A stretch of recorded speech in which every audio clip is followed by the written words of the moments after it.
Globalization and liberalization is taking place in this world. I have heard Gorbachev speaking about perestroika and glasnost. I have heard European market saying that global village, it will become a global village for business. Anyone who have a good product and services, he can sell to the world. World is not united otherwise, religiously, culturally or socially. But let me tell you, world is becoming one as far as business is concerned.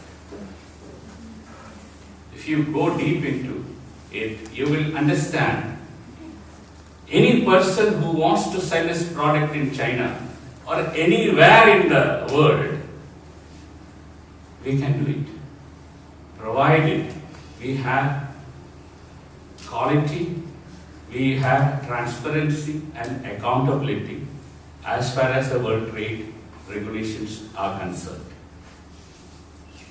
You take for example gold. Till 2000, the customer is hoodwinked for the purity of the gold. When the Bureau of Indian Standards under the Ministry of Consumer Affairs started implementing hallmarking of gold, the gold's purity could be established in India, and we can be at par with the precious standards specified by the international market. India is also a signatory.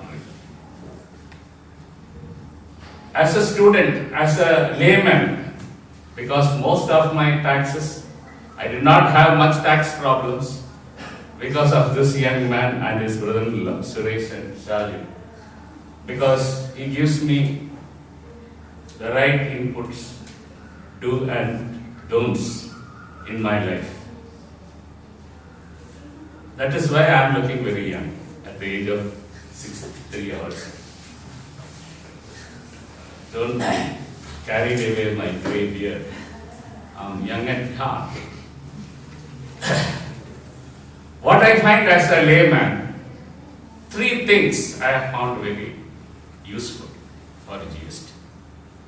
One is a uniform system of tax policy throughout in India. Now we are operating, I told you, one air conditioner. The state tax department knows me very well that I will not sell. This is for my beach resort to spread tourism, international tourism in Kannur. But still, I have been arrested. So the first thing which we are going to do away with the GST is that state-wise taxation. Takes the state-wise line of control. You sell to any other, you take your goods to any other state, it is stopped. Those people who go to Palakkad or Coimbatore, you will find Walayar checkpost. The queue of lorries parked there for weeks together for the purpose of papers, documentation. That will be doable. We will do away with those kind of bottlenecks and so on when we implement the GST. India is going to become one country to do business. It is not segregated into states. Am I right, sir? That is the first benefit which we are going to benefit, especially the youngsters, the IAS aspirants, MBA students, management students. So you should welcome it as a blessing for the future businesses in India.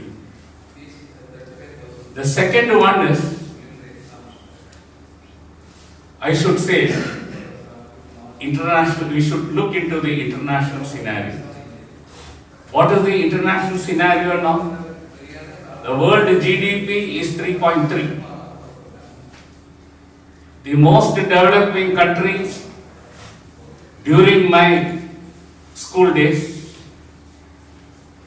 because China has implemented liberalization in the year 1975, when India was carried away by Russian module of trade, centralized system of doing business. But China, far away in 1975, started opening up its market. That is why they were able to overtake US as far as business is concerned. I should give credit to one of the best Prime Minister which I have seen. You might not agree, Mr. Narasimha. To me, is one of the best Prime Minister India has seen for implementing, or at least giving the first tongue tip taste of liberalization. And in 1995, Dr. Manmohan Singh, as a finance minister, opened up. Indians are very confused in opening up the heart. Slowly only it will open, even if it is a love affair. So we are still struggling, opening up our heart. Still we don't know where we are. We are open market, or socialism, or communism, everything is mixed. We fear, some or other we fear that what will happen.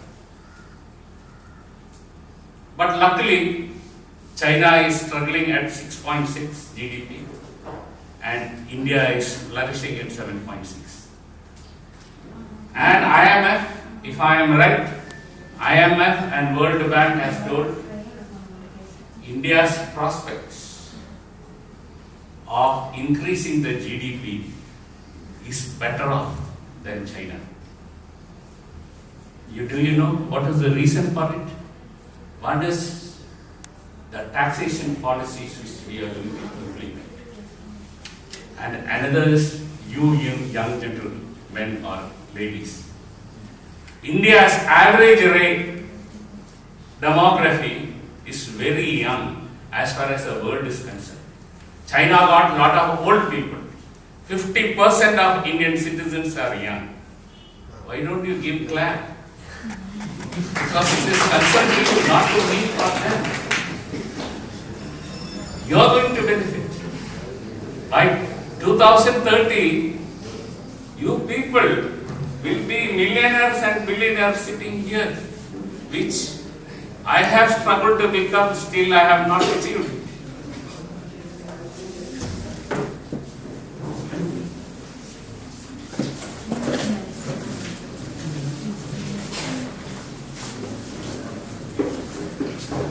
Now, in the coming days, with these words, I wish you all the best, and I think you will all welcome GST to your heart and do great ventures towards this goal. Thank you. God bless. This will have a far-reaching, the GST implementation will have a far-reaching effect in our department, in as much as the centralized excise duty, service tax, etc. will get subsumed with the GST. That is the main aspect of GST is going to be the amalgamation of so many central and state taxes into one single tax. That is what is said to be the main aspect of the GST. And GST is going to be, as rightly said by Dr. Ravindranath, this will be a single tax for all of the country. India will have only one single tax. As against, if an item is manufactured in a factory at present central excise duty is paid. After that, when it is sold, sales tax is paid over and above the duty paid on the goods. So it is kind of double taxation. Once the GST regime come into play, there will be a single tax. Whatever slab is determined by the GST council, there will be a single tax for goods and services. So this will have a far-reaching implication in our economy. It will open up the economy. In fact, that is what the financial experts say. The economy will be benefited by the implementation of GST. Now we have eminent personalities like Dr. Narayana and Professors Joseph, etc. for taking you through the and Shri for taking you through the various aspects of GST. I think you will greatly enjoy and learn from this process. I wish you all the best for a great day on GST, and I am very happy to inaugurate this session. Thank you. D. Narayana, and the second speaker is Shri Saju Sridhar. He is a trained FCA. And first I invite Dr. D. Narayana to make his presentation. The other day, I was talking to somebody, one of my old students, who is now the head of the department of one of the prestigious colleges in Kerala. She has been doing wonderfully well. In fact, now it's an autonomous college. And then the conversation shifted over to women's empowerment. And then I made a point. You know what? With Ms. Jayalalitha being in the hospital, who is running Tamil Nadu? You know, I don't know whether it's appropriate for me to tell this, but it's a Nayar woman from Trivandrum who is running Tamil Nadu. So we can be very proud of that. It's not an exaggeration, because Sheila has been an advisor to the Tamil Nadu Chief Minister for quite many years. Now, practically, Shri is running the show. Of course, due credit to others also, but you know, that is what we witness. And I'm so happy to see all of you. As Mr. Ravindranath said, the future is in your hands. So you have to take the leadership. And I'm so happy to see you here in such large numbers. And I'm also thankful that you have taken the initiative to get them over here. Because I'm mentioning it because in the Indian context, women's work participation rates are still very low. We have a large unexplored or unexploited human power lying there. So it's good to see all of you coming forward. With those words, let me now turn to the subject matter. As I tried to think of a question answer session at the end, okay, by that time you miss that thing or say, oh, why do I ask it now? So don't have any such hesitation. At any point of time, if you think that something is not clear or I have done something which is a mistake or something is not right, just raise your hand, stop me. I'll be very willing to, clarify those things. So these are the ground rules. With that, let me move on to the topic. Yeah. Now, the way I look at GST, I say it is an extension, because GST first and foremost is a value-added tax. It's not different from a value-added tax.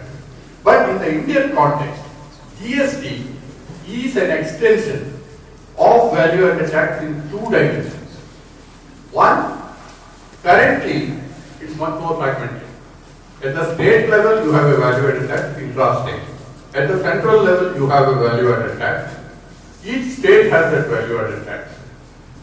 What GST does, as Mr. Ravindranath pointed it out, the Indian common market.